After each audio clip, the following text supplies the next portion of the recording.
Are you ready? Welcome to Almond Delights Reading Corner. Relax your spirit, relax your mind, relax your soul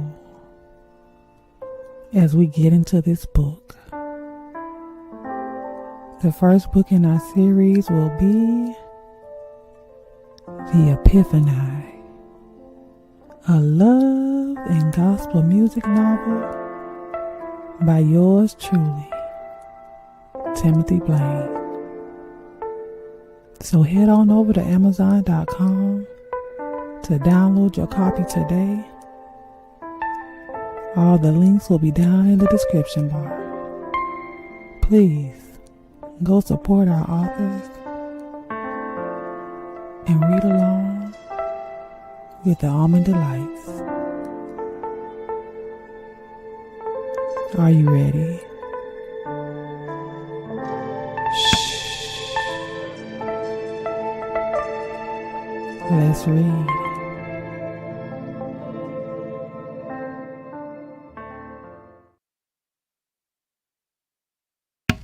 Good evening and welcome to another episode of Almond Delights Reading Corner.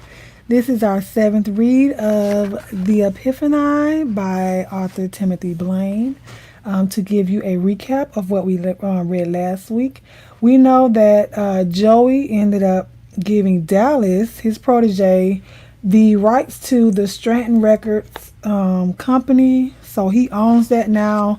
Joey had been having chemotherapy for his cancer, and he started having dreams of his ex-lover Dwayne. And the same problems that Dwayne was having when he saw his dead grandmother in his dreams, Joey started having those same dreams of Dwayne. So Joey went running, and we know, boom, Joey had a heart attack. So now we're on chapter 12, actually, of The Funeral.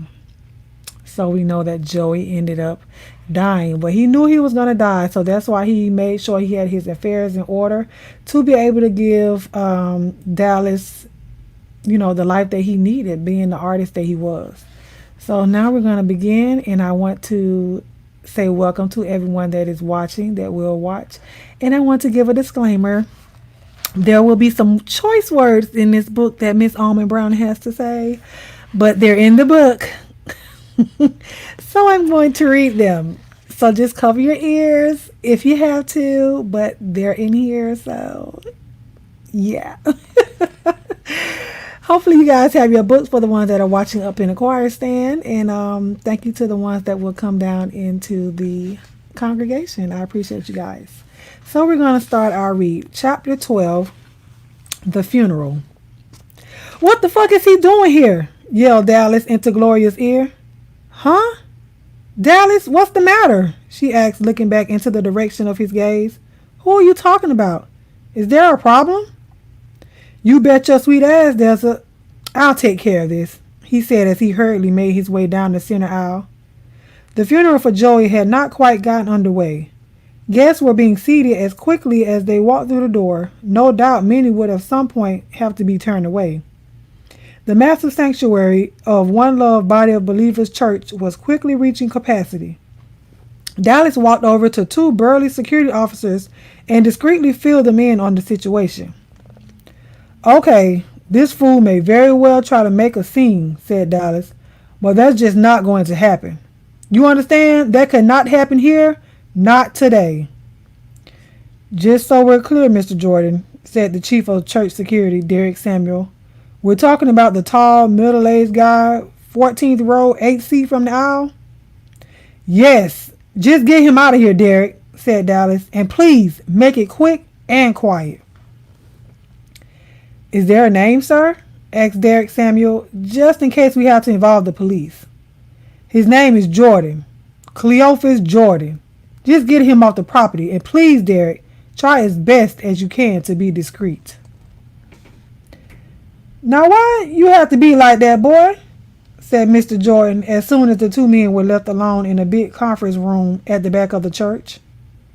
Having me manhandled like that, don't think I've ever been so embarrassed. Ain't you got no respect for a church house? And at a man's funeral at that. That how you were raised, boy? What do you want here? Asked Dallas between two clenched teeth. A confrontation with this ignorant buffoon was the very last thing he wanted on the day of Joey's funeral. I just came here to support you, boy. Thought it might be good to have family around at a time like this. A time like what?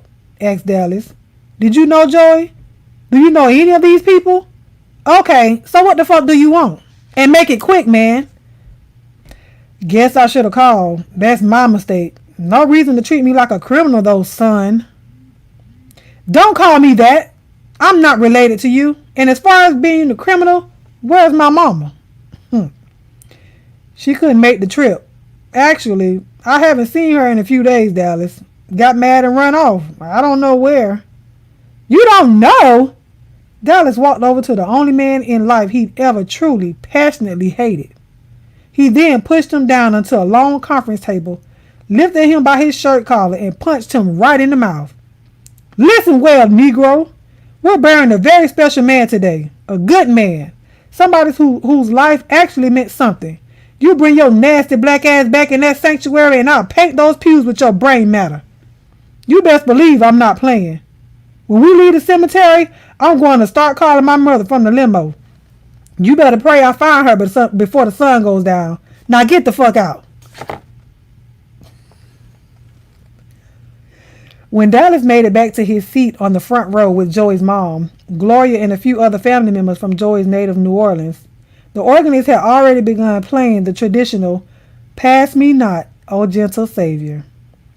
Until the coroner had taken his body away after the tragic incident, Dallas had not known that Gloria was actually Joey's cousin and had been his very best friend for most of their childhood. Life happened and two of them drifted apart as teenagers. As Gloria now shared in her opening comments, neither of them had ever laughed so hard together as they did on the day when Gloria applied for the job as his personal assistant.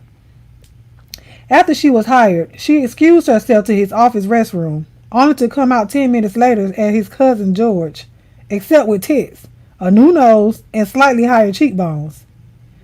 First up for a solo was Dallas's old friend, pastor and bishop, Linda Sunder. Her rendition of Special Gift had always brought tears to Joey's eyes.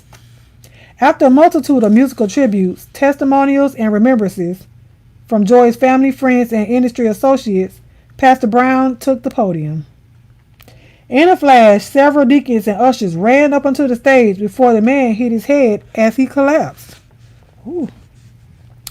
Hi, baby, said Dallas's mother softly from the house phone of his brother Dino.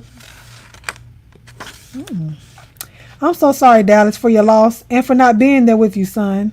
There's been so much going on here.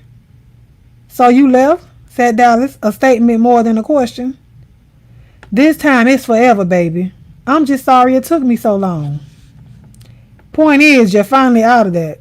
When were you divorced, Mama? As soon as the judge put something in front of me to sign, she said. He ain't got nothing worth fighting for. Spent every dime he could get his hands on whores, and God only knows what else. Nothing from nothing leaves nothing. What was it, Mama? Why now? I mean, don't get me wrong. I'm very happy to hear this, but I'm curious. Bastard's most likely on his way to jail. He's up on charges, Dallas. Apparently one of his little friends was 15 years old. Her father found out. The man damn near beat Cleophas to death right there on the church house steps. Cops scooped up what was left of him and took him first to the hospital, then 2 days later to jail. What does he want from me, Mama? Come on, Dallas. Money, of course, she said. No doubt he started planning a reconciliation right after the story ran about that big party where Mr. White said he was passing everything on to you. What a worthless piece of crap. You were right about him all along, of course. I'm so sorry for letting him run you off as a teenager, Dallas. I could have done a whole lot more to... I was an adult, Mama, and I wasn't totally innocent. Believe me. Well, one thing is sure. That was some plane ticket money he could have saved. So what happened? Somebody bailed him out? I sure hope Holy Harvest didn't.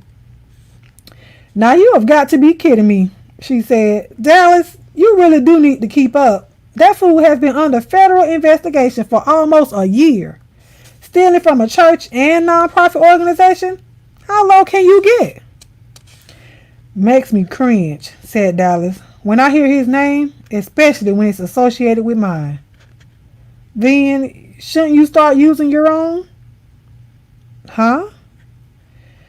You were just a baby when we got married, Dallas. When I registered you for preschool, then kindergarten, having a single family name just seemed like it would make things a whole lot easier for everybody.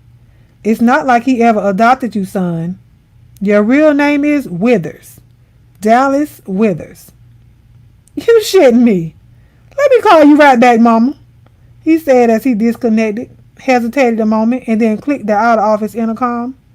Gloria, call a meet with contracts and legal ASAP. Thanks, honey. What are you doing? Asked Dallas. Huh? Oh, nothing, said Sky, looking as guilty as a criminal caught with the goods, just playing with the baby. Dogs don't talk, Sky. I thought you were over that. I know what I saw. Anyway, I was just goofing around with him. Okay, but you can give him all the gourmet hot dogs you want. That little monkey never said, nor would he ever say, squat. So, how are you this morning? Asked Sky. Any sleep at all? Not much. Taking a big yawn, said Dallas, taking a big yawn. I heard you moving out to the couch last night. You get any? My God, the man is really gone, said Sky. The two men were standing in the little eat-in kitchen of their West Hollywood hillside bungalow. Dallas, I know how hard this has to be on you. I remember the day you came home so excited after meeting him. I was trying to sell him some of that smelly skunk weed. Phew, that shit was funky. It was pungent, even lingered in my dreads, and Joey didn't smoke, nor enjoy the funk, especially after we got in the cab together. But for some reason, we hung out the whole first night. Then he called me a couple of nights later, and then we just started hanging out, man. Gotta admit, I was a little jealous at first, said Sky. Thought you had gotten yourself a sugar daddy or something. I don't remember you ever saying a word about it. How come?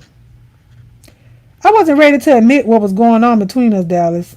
A long way from admitting even to myself that I was in love with you. Joey knew. I hadn't even told the man I was gay, and he knew. Or at least he knew I had deep feelings for you. Said he could pick up on something in my eyes when you were around. Admit it, Dallas. You thought he was after you too. At least at the very beginning, before you guys took off for L.A. It was just the circumstances, believe me, said Dallas. You know what the poke was on? You know what the poke was all about back then anyway. Then after we talked a while, I figured he was just a lonely old guy who lost his lover and didn't want to be alone in San Francisco. I felt sorry for him, Sky. If he would have tried something that first night, I probably would have done it. A mercy fuck? I doubt Joey would have gone that far. I would have gone for that. How did he know you can sing? How soon? First conversation, right after I recognized who he was. You know, we just started talking about it. You auditioned in the taxi? Please tell me you didn't. Just a little sample. What kind of dumb luck was that? Luck has got to be one of the most overused words in the English language, said Sky. He left you pretty much everything he owned, Dallas, which says a lot about how he felt about you. Now, ain't that something, said Dallas. Only thing really got split up was insurance money, and he cherished his Corvette collection. Can't you just see Miss Edna pulling up to the church in her powder blue vintage Corvette every Sunday morning? Girl's gonna have to get a few new hats. With extra long pins, Sky chuckled. Well, I say his mom Edna come out okay. Plenty of hat shopping money there. The estate will pay off his mom and her husband's condo well. You think Edna will stay? All I can do is beg, but hey, the girl is getting up there. I can totally understand if she wants to start a new phase. You know she's got 6 grandkids, right? Well, no houseboys. If she leaves, I'll help you find a nice matronly live-in. When are you leaving, Sky? Asked Dallas, quietly walking over to gaze out over the pool and garden of their little Spanish-style love nest. What will we do with this place? Asked Sky. Who gives a fuck? Snapped Dallas. I asked you a question. Dallas, come on, man. You know I have to go back to New York. Thanks for the 2 weeks. It's been great. Guess I'll take it from here. Babe, don't do this to yourself again. Please. Please what? What am I supposed to think, man? You tell me, Sky. Help me understand. How should I feel? I don't want to fight, Dallas. I just came to... To what? Well, he's gone now, Sky. Joey White is in the ground. Guess that frees you up to get back to your family, to your real life. I love you, Dallas, said Sky, putting his hand on his back. I love you more than... Thanks, said Dallas as he spun around to face him, his eyes filled with tears. Those words run so smoothly from your lips, Sky. It's scary. Dallas, I know this thing is complicated. We both know and have known it since Hate Street. The kids are involved now, man. We have to think of them. Sky and or Ryan, would you please just leave? I can't do this right now. Dallas, you've just lost a very close friend. I know perhaps better than anybody walking around how much Joy meant to you. I know that you loved him, babe, and he loved you just as much. But please, Dallas, don't turn the anger and rage you must feel in your heart against me. Fuck you. I love you. Oh, Sky, Dallas wept. Why did he get on that fucking treadmill?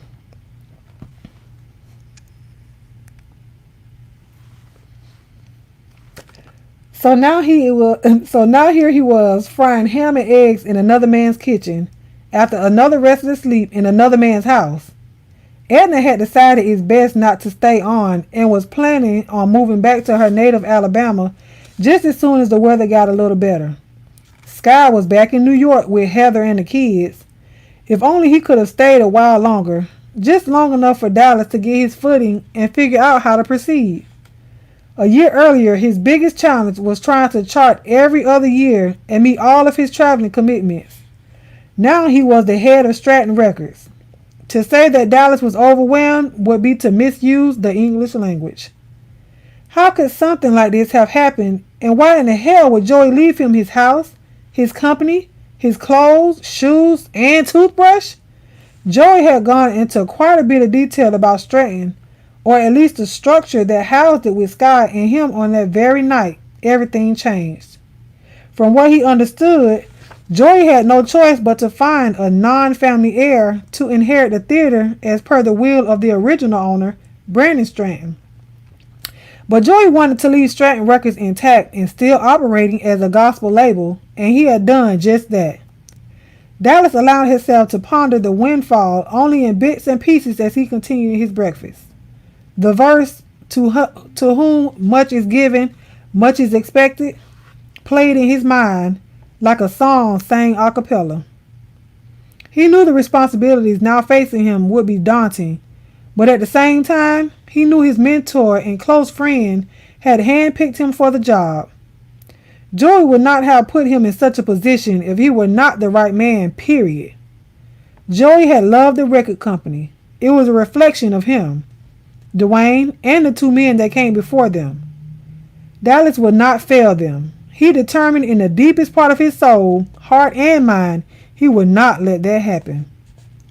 As he put his hardly touched breakfast into the disposal, a single bell tone informed him of an incoming text message. It was short. You fucking gold-digging prostitute. You're going to pay for this. And close. That was chapter 12 of the Epiphani. We are going to take a brief intermission and come right back. Are you ready? Welcome to Almond Delights Reading Corner. Relax your spirit, relax your mind, relax your soul as we get into this book. The first book in our series will be The Epiphani, a love and gospel music novel by yours truly, Timothy Blaine.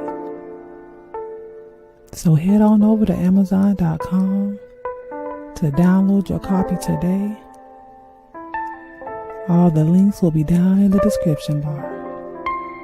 Please go support our authors and read along with the Almond Delights. Are you ready? Shh. Let's read.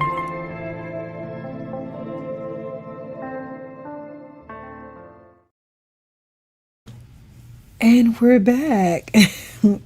So here we are on chapter 13 of the Epiphani, and the title of this chapter is called Action. "Pastor, I need to see you," yelled Dallas into his car phone system as he sped around tight curves descending into Hollywood. He had finally, after many hours, been allowed to leave the crime scene at his house, Joey's house. He thought, no, damn it, it's my house now. And whoever planted that bomb was not aiming for Joy White. "Pastor, please, this is an emergency. Can I come there? I need to see you." "Okay, I'll cancel my next appointments," said Pastor Brown, picking up on the urgency in the man's voice. "But I'm not at the church, Dallas. Pastor conference downtown. Come to Bonaventure Hotel, Suite 600, or I can meet you." No, the hotel is fine. I'll be there inside an hour." "You can't tell me anything?" "I'll be there in less than an hour, Pastor. Please tell no one that I'm coming there." Next, he called the security office at Stratton. "Jose, it's Dallas. Are the cops still there?" "Yes, sir," said Security Officer Jose Herrera. "LA Bomb Squad been inside for over an hour, checking out every car in the lot now. They also evacuated the building next door." "Good. Just follow their instructions, Jose. Call me the moment the building has been cleared, and don't let anybody back in the building until I get there. Are we clear?" "Yes, sir." This had been the morning from hell. It all started when Dallas woke to the sensation of the dog Monkey licking his face. "Monkey, what you doing, boy? Stop that. Stop it, dog." When Dallas was fully awake, the terrier stopped suddenly and turned his attention to a large chest of drawers on the far right wall. In a flash, the dog had jumped onto the floor and was then barking and scratching frantically at a spot on the oriental rug just in front of the chest. "Monkey, shut the hell up. Quiet, dog. Be quiet. Come on, buddy. What's the matter?" The dog would not let up, and after a few noisy minutes, Dallas reluctantly got out of bed and walked over to the spot to investigate. All right, he said, pulling gently on his collar. "What's all the racket about, boy?" Then when he saw them, tiny bits of plastic. That's when he saw them, tiny bits of plastic. Dallas knew in an instant what they were. He'd seen more than enough episodes of CSI and True TV to know what wire shavings looked like and what finding them in a place that made no logical sense inevitable meant. In a daze, he allowed his gaze to move over to the large chest. There, running alongside the top drawer, the place where he kept his underwear, he saw them. 2 thin wires, one red and one white. Dallas grabbed the dog, his cell phone, and began yelling for Petey and the other cat, Michael Jackson. When he opened the door of the bedroom, the nauseating smell of gasoline knocked him off his balance. "Dallas!" came a voice from the other side of the hotel room door. "Yes, sir, it's me, Pastor." "What's going on, brother?" Anxiously asked Pastor Brown after opening the door of his hotel suite. Come on in, have a seat. You look like shit. Thanks, said Dallas, taking a seat on the edge of the unmade bed, nerves frazzled. Someone tried to kill me this morning, Pastor. What? What do you mean? Somebody planted a bomb in the house and soaked most of the lower level in gasoline. What? What do you mean? Something's happening, Pastor. The police. You've called the police? Police, bomb squad, fire department, said Dallas, walking over to pick up the TV remote. So you haven't had the news on? Speaking, meetings, praying, talk for the last 3 days. Good thing you thought to ring through an emergency tone. Cindy's up in Canada. What are the police saying, Dallas? I've got to meet with them first thing in the morning. You'll stay at the mansion, of course. Should we leave now? No, I've got to get over to Stratton. We're going to need to set up around-the-clock security. My God, this is the worst possible time. I'm back on the road in 3 days. Cancel. Stop everything, Dallas. We've got to figure... Impossible. It's not just my tour, man. We're talking major lawsuits. The bosses are already on the road. But who the hell would want to kill you? This madness has got to stop, damn it. What the hell is going on? Dallas knew the pastor had to be thinking about the murder of his brother. How could he not be? How could either of them not be thinking about the way Dwayne was killed? There was a text, he said quietly, realizing in hindsight his mistake in keeping that to himself. What? I got a threatening text a few days ago. What do you mean a few days ago? How many days, man? Do the cops know about this? Yes, they have my phone. So what did the damn thing say, man? Dallas, this the kind of thing some sick, crazy bastard murdered my brother. My God, he killed him dead. Message said I was a gold-digging prostitute and that I was going to pay. Something like that. Digging or digging? What difference does... Excuse me. Who's the lead detective? Barrington? Or at least that's the one that seemed like he was in charge. I meet with him at 7:30 tomorrow morning. Hollywood Station? Yeah, said Dallas, sipping from the pastor's poured glass of water with lime. Pastor? He asked after a long silence. I'm just thinking. We got to know a cop pretty well after that lunatic started calling Dwayne. He was let go after the case ended in disaster. I'm worried, Pastor. How the hell did he get in the house? Why didn't I hit? Start writing things down, Dallas. Anything and everything you can remember about the last few days. I'll be going into the station with you tomorrow, if that's okay with you, I mean. I would have had to been drugged, but... Come on, brother, said the pastor, throwing his iPad, miscellaneous papers, and electric razor haphazardly into his briefcase. Let's get over to Stratton. I'm on my way to the airport, said Sky in panic. I'll have to try for standby. Dallas, don't do anything until... That won't help, said Dallas. I'm out of here in 2 days. Huh? Man, what the hell are you talking about? The tour? Dallas, are you out of your fucking mind? Has to happen, said Dallas matter-of-factly. Look, Pastor Brown doesn't like the idea either. But if Stratton is going to survive, we can't cancel any more gigs, man. Promoters were threatening lawsuits 2 weeks after Joey died. Besides, I feel a whole lot safer being out of LA right now.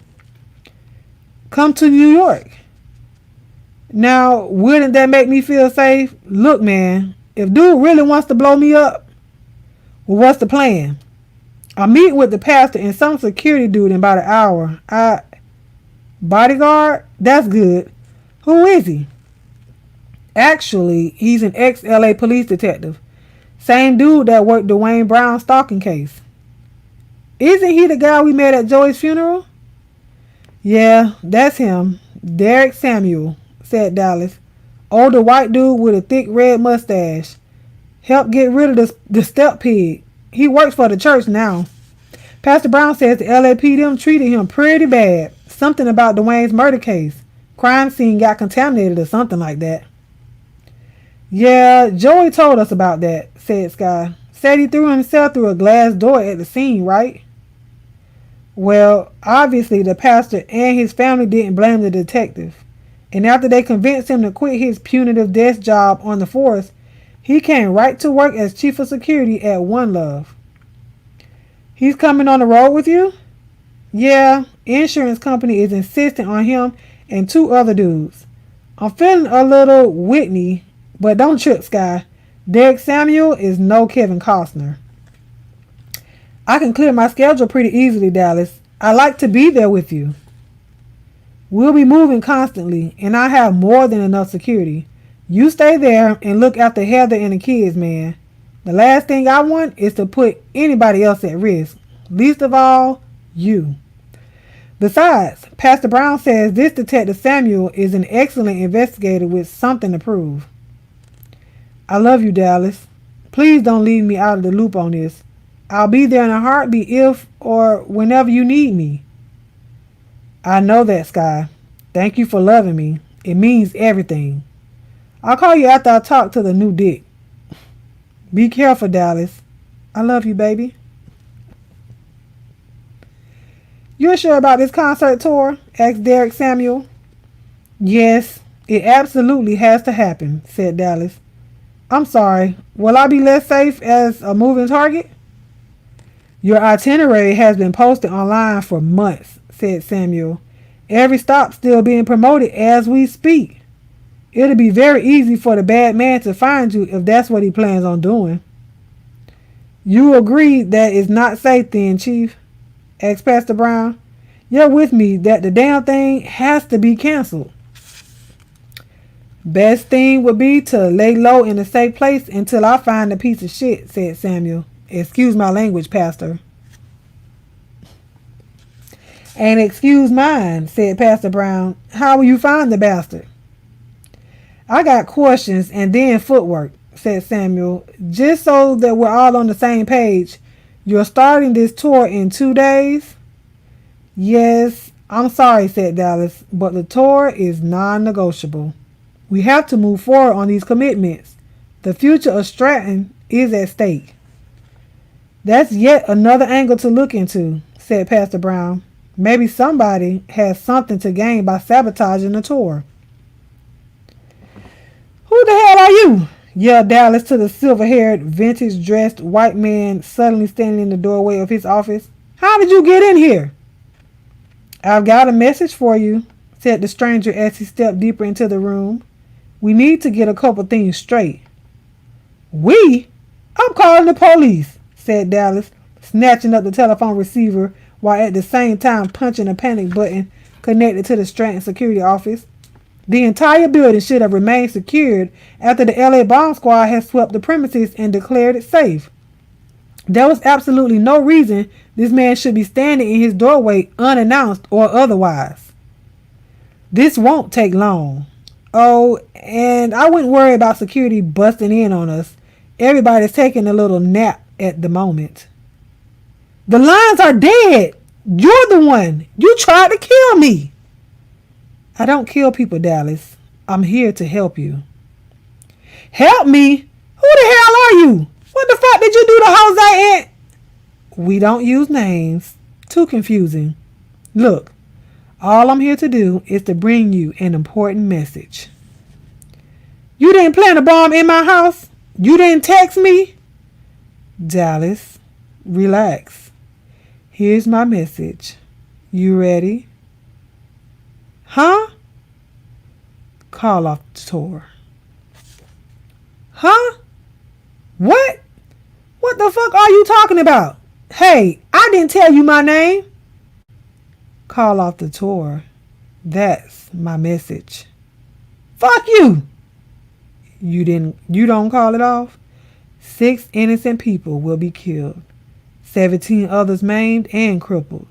And you, my beautiful young friend, will breathe through tubes for the remainder of your life. You're threatening me? It is you. You're the one. Oh my God. Oh my. Yes, that's the right name. You do what we tell you, Dallas Withers. Call it off. Look, mister. Suddenly, Dallas snatched open the top drawer of his desk. In a flash, he had pulled a .38 snub-nosed revolver, blinked twice, then fired 4 shots toward the shadowy figure in the doorway.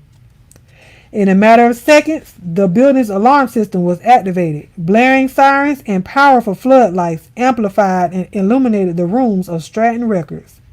As Dallas slowly rose from his chair, the gun still pointed, Jose and the second security officer burst into the room, guns first.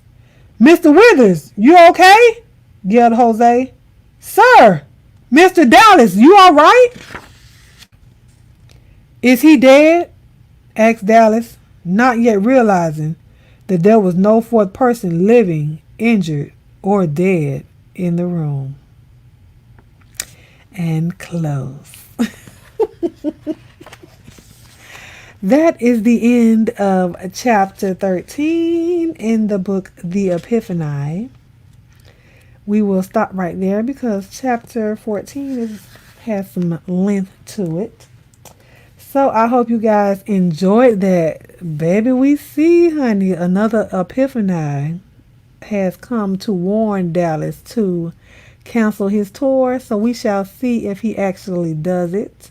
I hope you guys enjoyed that read. I am going to drop the link for you all if you want to come up here. And I know Mr. Blaine was in the chat, so let me drop the link. I'm going to wait for you this time. But I hope you guys did enjoy. If you're just getting here, you can catch the replay because we read 2 chapters this week as we normally do. And while I'm waiting, I will do my church announcements. Thank you guys for joining us each and every Monday until the book is finished. We do a reading at Almond Delights Reading Corner at 9 p.m. Eastern Standard Time. If you would like, please go and follow my Anchor podcast at anchor.fm/almondbrown09. You will be able to hear this on the podcast as well. And we have Mr. Blaine backstage. You ready, Mr. Blaine? I see you back there brushing your hair, honey. You got it. Hello. How are you? Good. I'm good. Yes, I'm doing well. So you caught on to the new Epiphani, huh? I see. You know, I had to lower my voice because they was talking in a calm tone. He was like, "I need you to call this tour off right now." It's going to happen. That's right. Take instruction. Yes. Oh my gosh. You're back. I hear my voice in the background. What? I don't hear it. Okay. You hear yourself? Yeah, I hear myself. That's never happened before. I don't hear it. Okay. Yeah, so I see that who was it? Sky was trying to make the dog talk again. The monkey. Right. Since he heard Joey talking to him last week, he wanted to. Oh, they say that. Is it still echo? B Scales? She said she still hear echo. I don't hear it. Is it on me? I don't hear it. Come in? You can try. Yeah, go ahead and go out and then come back in. I didn't hear anything. Let me know if you hear an echo when he comes back on. Oh, this week, honey, they carrying on, baby. They trying to kill the man. The pastor got to go through this all over again. You still hear it with me? Okay, he came back. So I'm going to add him back to the stream. So I'll just mute. There you go. Can y'all hear it? I guess when you talk, I'll just mute myself just in case. Oh, they say no, they don't hear it. They don't hear it. It's definitely not with you. It's with me. Oh, that was you? I don't know. You had another window open? No. I don't think so. Okay, so it shouldn't be one. It's just not a big echo. Whatever. No, it shouldn't matter. But I'm gonna mute myself then while you're talking, just in case. In case. But yeah, so this whole Epiphani, like I said, Sky was trying to find it in the dog, but Right. the dog is not. I guess isn't gonna not gonna talk again yet. I'll say that the dog hasn't talked because we Right. don't know if he's gonna show himself to Dallas because he didn't show himself to Dallas yet.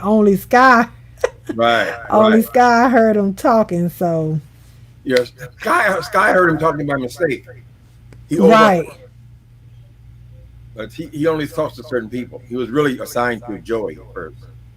But we'll see if it takes on anyone else. But it's a new one now. I didn't think that it was gonna be one. I thought it was just gonna be Joey that had an epiphany. So now we see that Dallas has one too. Right. Right. It could be anybody. Anybody can have one. I see now, but We all I do didn't. essentially. We all get epiphanies through life, right? Mm-hmm. We all get certain knowings, kind of things, like we have an angel kind of thing, and that's basically what they are. So they can show up in anybody's life. Well, have you had one? Have you had one recently? Not recently since I've been locked up. I have them all the time. I feel like the Holy Ghost is leading me or guiding me, and then I'll forget what happened, right? And I've told people about this thing I have with these dimes. Whenever my money gets funny, I start finding dimes on the street. I have a whole thing of, look at it. Those are all my holy dimes. I Oh feel like wow! my angel is letting me know something because I find them all over the city. But Have you then, count? Have you counted them, or you? oh no, it's too many. It's a lot of dimes. Oh I always wow! find them single dimes. Sometimes they're standing up in the curb, but it's not. I don't think God is placing dimes in front of me, but my awareness is to find these dimes. So Mm-hmm. yeah, I have spiritual experiences all the time. Is it You know, always dimes? Is it just dimes that you find, or is it no, other? no. Sometimes God will say, "Call your mother." You know, you get things like that all the time. So those are epiphanies. I had an epiphany. I kind of had a direction. I understood something. So that's what we try to do with the epiphany. They Right. come, they tell you something, they disappear. You don't remember them. All you know is you have a direction now. So they're like guides. That is. I Dallas is don't know. well, Dallas is running for murderers now. Listen, he is right. He running from somebody. I was shocked, but the dog, Monkey, and Right, whatever, it was good that he did have Monkey because he didn't want Monkey to begin with. He didn't want him, but now that he's there, he helped him before he got right, killed. right, He helped him before he tripped up the wire or whatnot. But right, that's crazy that now Pastor Brown has to go through this all over again because his brother had been murdered, right, and now he's kind of taking in Dallas as a son almost, and now he's having to go through the same thing with him possibly. You Yeah, they're know, all connected. They're all connected. It's all family. oh, I've been wanting to keep going, but I say I'm not gonna do it because I want to read it at the same time with everybody else. But Right. You're getting baby, there though. Well, you only that got 3 chapters left or something? we're on chapter 14. Yeah, I think we're on chapter 14 Or now. 18 total. Oh, so we only have 2 more weeks to go because we do two Oh, chapters a week. right. No. You want to get that momentum. I called it action. And that was action. It was from the wire, the gasoline, and then Lord, with Sky leaving, having to leave. I wonder how that's still working out though with Heather, with him having to still go back. I know she knows that he has to be going. You're going way across country from New York to San Francisco. Come on now. Right. Well, people in show business, they go back and forth all the time. Those are the main cities. New York and LA. So he's got a Oh, life in New York and a life here in Los Angeles. He I loves don't them know. both. He loves both of them. I think he Yeah, loves. I think his main love is Dallas, but he also cares about his wife and his kid. I see now because he like we have to think about the kids. It's not just about us anymore. So he does include the kids when he speaks to Dallas. So it's not necessarily a hush hush thing, you know, because Right, I right, mean, you being in love with me and then telling me you got to go home to your wife and your kids. right. You know what I'm saying? Like it's kind of hard to have that conversation, but Yeah, Dallas gets frustrated because his lover is always leaving. he signed up for that. Right? And it's not over yet. We'll see. Yeah, because he could have left once Ryan Sky sent him that letter telling him that he was going to stay there in New York. He could have just let it go then, but he was Right. so in love, Well, they're you in love know. with me for real. They really are. Lord, I don't know.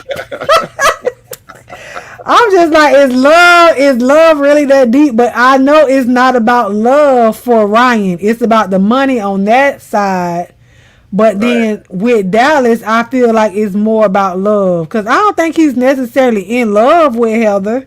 He might love her because she got his kids. Right. Right.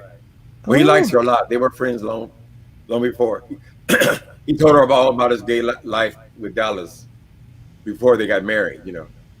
But he so needed to arrange a marriage. He had 1 year to get a marriage. So so if Jimmy told you that, what would you do? If he told you that he had to have a wife and kids, and then you had to be on the other side of the world and wait for him whenever he could come, would you be able to do that? I don't think I can do it. No. I was involved with a guy, this guy I called Corey, for 8 years, and he was basically a bisexual guy.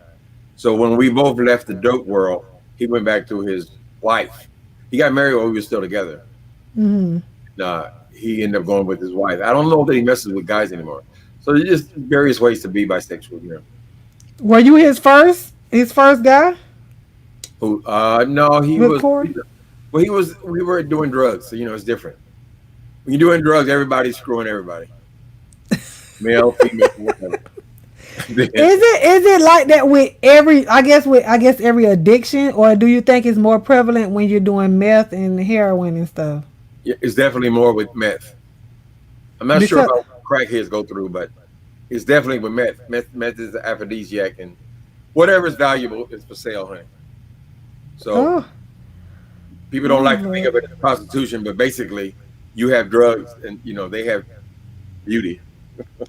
But it's people don't. I don't think people really understand or really think about when they say prostitution. They only think about you standing on the corner selling your body. Right. But if you go to the movies with a man or a woman, and then you go back and you feel like you got to give them sex because they paid for your dinner, you prostituting yourself. You Right. wasn't standing on the corner to do it. But that's Right. still, technically, that's still prostitution because it was a quid pro quo, something for something. You kind of sold Look at yourself. Melania. Look at Melania Trump. Listen, that's a prime example, and she just be stuck. I mean, this lady, I want to send a SOS, baby, the What? FBI, the CIA, but it's like it does not phase him. He does not care at all, and it's crazy. The Right. man don't have no feelings. He doesn't have feelings at all. Right. Plus, he's a narcissist. He has feelings for himself. That's it. I don't even want to think about that. That's just. We'll be over. We got 8 days left. Oh my gosh! 8 days. Praise Did you Jesus. did you go vote? Oh, absolutely. Well, here we vote from home. We have to Oh, I always vote from home, so it make it real easy. oh, I went down there. Everybody got a ballot. Every registered voter got a ballot in the mail. Oh wow! Oh, so even if you sign, I guess you don't have to sign to say that you want a mail-in ballot, right? No, they send it to everybody. But Oh, they've always been kind of ahead of the curve with mail-in voting. We've done it for years. I went and stood in the line. I waited an hour Yeah. last week. I sure did. I was on live. I waited. I wasn't going nowhere. I done stood in the line longer than at the club, so I can Right, stand in the right. line. Oh, that's good. It feels good to do your part. Yes. I almost got me a husband while I was out there in the line. Oh, my The, goodness. the people on my live tried to hook me up with the man that was behind me. Cause he Turn heard around. right. He heard me singing, and so he was like, "Oh, I can't hear you." So I started singing louder, and he asked me, "Was I on live?" And so I actually showed him, that I was on live, and they saw him, so they started trying to ask all kind of questions. Girl, We go in to vote. I come out, and then he tried to holler at me, child. you get his phone number? For what? I told the man I had a man. I don't Oh, want you him. got one. Okay, you got I ain't know. I might, I throw a little field, but I ain't want him. you don't just pick me up in the line, right? Right. I mean, and he waited for me to come out. That man came from behind the building like it was, child. I said, Probably married. I told him I had a man, and he asked me, was I happy? What you mean? I don't care if I wasn't happy. I said I had a man. That's it. What about all this? He said, what about all this? And then the man said, oh, well, I wanted to take a picture with you so I can show people that we voted. But you don't know me.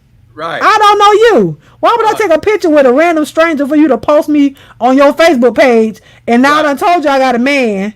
You know, for you know I'm online, right? Yeah, no, I told him, I said, my people on my live, they saw you and they saw that we was going in here to vote. That's good enough for you. Thank you very much and have a nice day. Nice looking gentleman.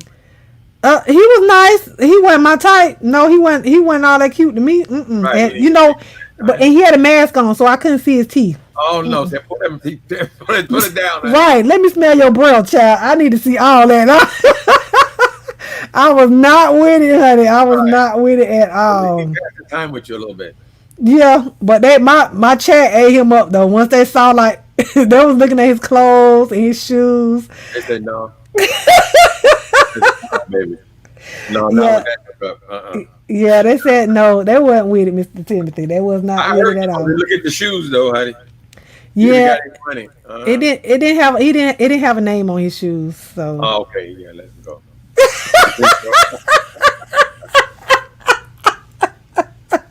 Yeah, you gotta go about your business. Look at their shoes and they just go with them, honey. I mean, but I'm not so vain as to say that it's just because of the shoes. But I mean, I'm glad you voted. But yeah, that's all I cared about. You went in there and did your due diligence, and I'm good with the rest of it. That's it. Right. I couldn't. Right. I couldn't. But I want to thank you for coming on and joining me. Yeah, oh Lord. They said you would make someone a great mate. So they want you to get you a husband, honey. I've been waiting for 40 years, honey. So well, you ain't dead, so you know. God, please don't put him in the casket with me, honey. Sometimes I think that the old people in the Bible in the Old Testament, they believe they will be rejoined with their loved ones in heaven, right? So if I'm going to be joined with somebody, then I'm already joined with that person. Okay. Life kind of thing.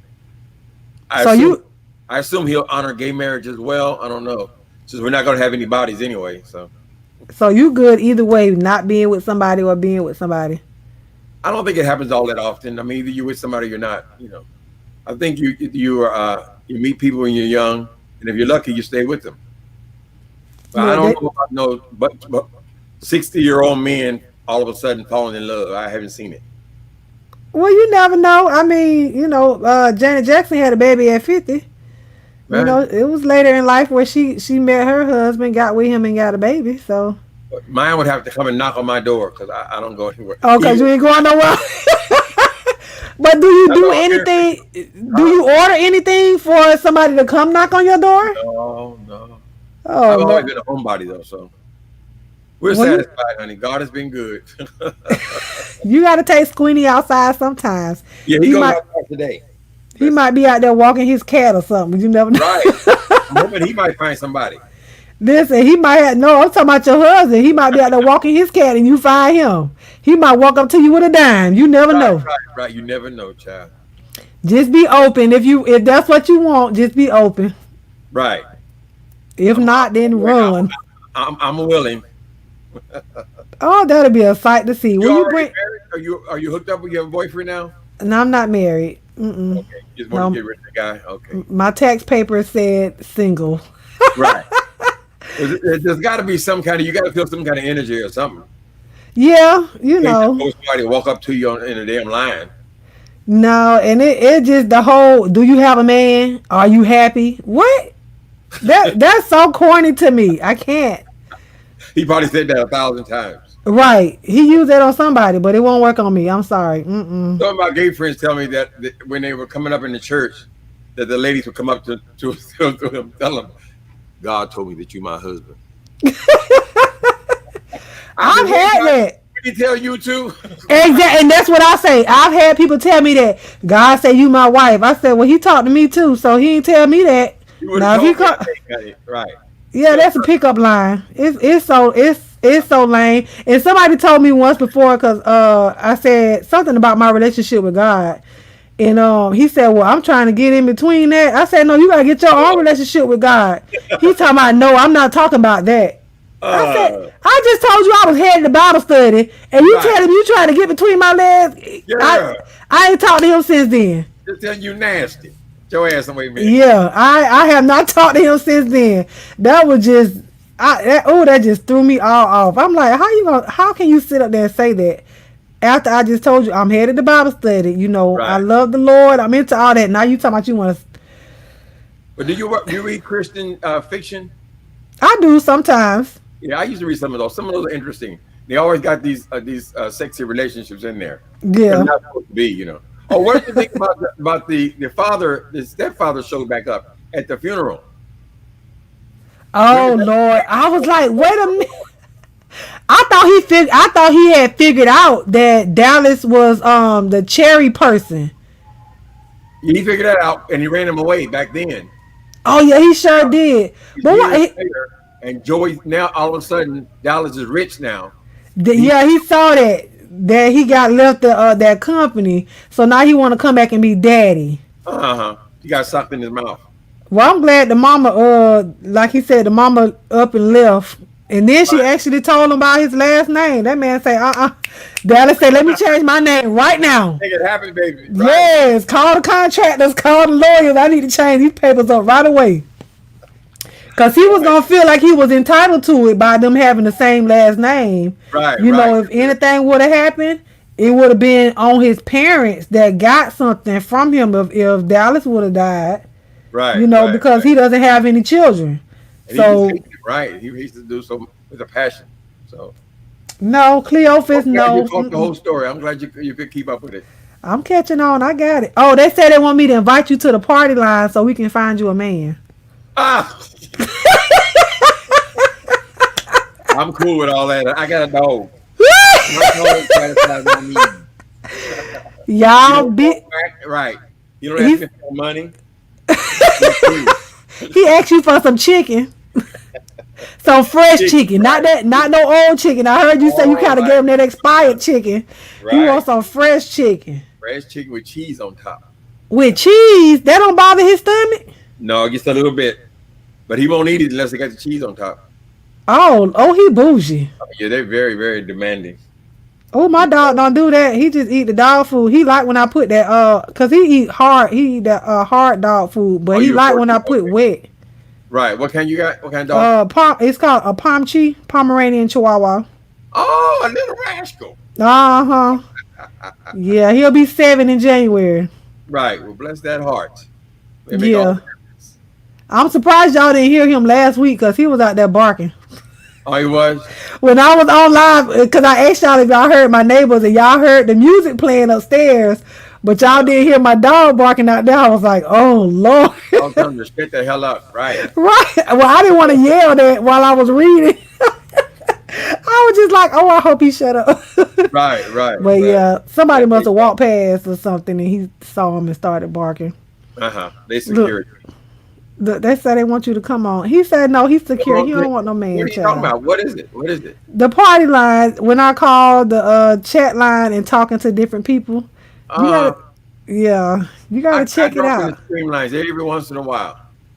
Well, I do it on Tuesday nights at 10 p.m. But I'm not. It's not this Tuesday. So I'm on hiatus, honey, because I'm on season 3. So season 3 start next week. Oh, okay. You got your show going. I'll check you out eventually. Yeah, I know. Once you pull yourself away from all the other goings on the YouTube streets. Oh, Lord. But we ain't going to talk about that. Listen, I prayed. My prayers were answered, and that's all I care about. Let it go. That's all I care about. That's it. That's it. That was something. Yeah, Well, thanks but for having me in. Thanks for yes, reading the book. I really like it. I enjoyed hearing you read it. yes, I appreciate you for coming over. You had me cussing a whole lot this week.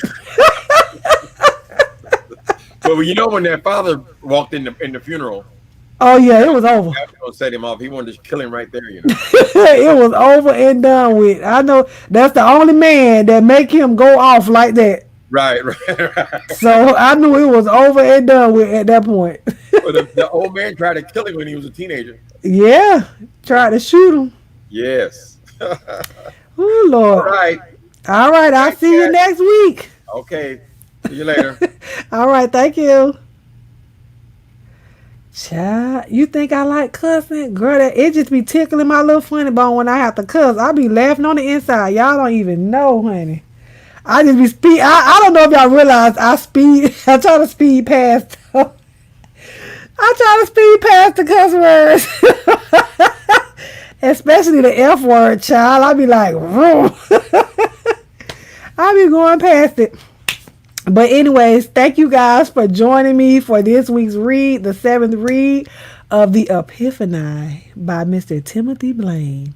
I am enjoying this read. It is, baby, it be giving me a whole kiki. Look, I know you be tickled because you know I don't be doing it.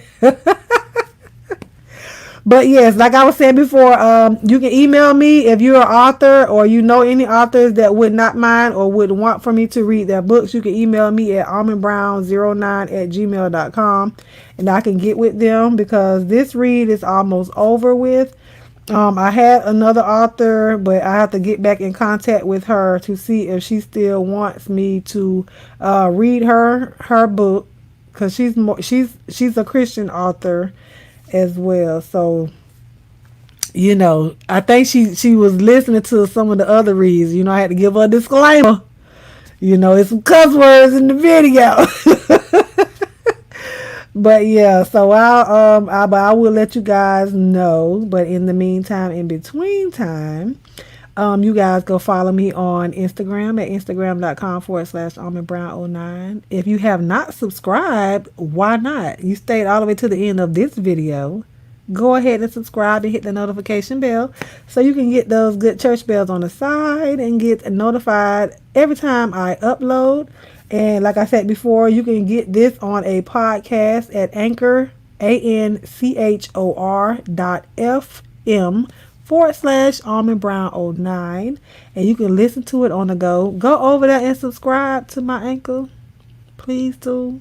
I mean, y'all love me, right? Thank you. Well, thank you to everyone that is up there in the choir stand. Thank you to everyone that is over there in the congregation that decided to interact with us. Thank you to my alma bearer for being here tonight, Miss B Scales 1214. I appreciate you, sis. I love you guys. Thank you all for coming in. And I love you guys with the love of God. And there is what? Nothing you can do about it. Love y'all. Talk to y'all later. Thank you all for joining another episode of Almond Delights Reading Corner. I pray that you enjoyed yourself and you're relaxed in your mind, in your body, and in your spirit. Come back and join us again next week as we continue our reading. If you haven't subscribed, please do so. Be blessed and enjoy your evening.